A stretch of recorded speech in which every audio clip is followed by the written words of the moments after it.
So ski jump alignment. This is a review of how to position yourself in standing.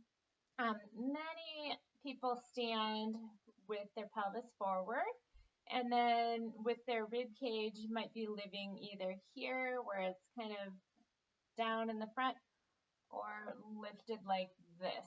So with the ski jump alignment, what we're going to be practicing doing is as if you were going to be going down a ski hill. So you're positioning yourself, you're letting your booty stick out a bit, your ribs are over your pelvis, and then from there just pivot up from the ankles a little bit so you're staying in place here.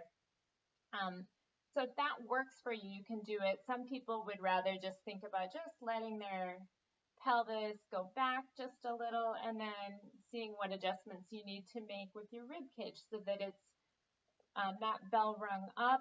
If you think of your rib cage like a bell swinging up, not bell rung down, but a quiet bell right in the middle over your pelvis. So those are the components of your standing alignment. Now from here, you want to be able to move. It's not this rigid, you can't move. You want to be able to move and be free from here. This is kind of like your neutral starting point of where then you can move and bend and round and do what you need to do, but you start from here and move.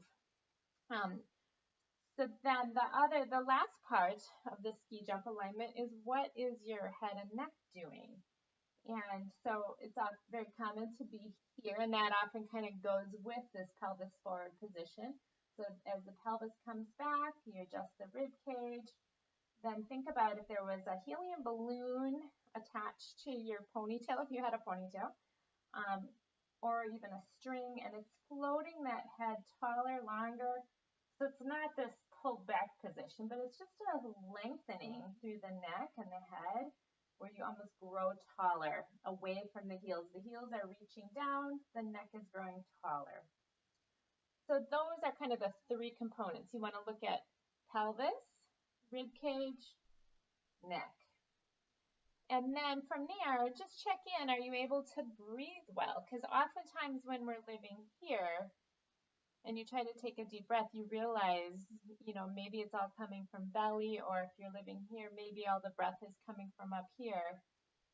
When you adjust that alignment, can you find your rib cage breath? Is it easier to breathe?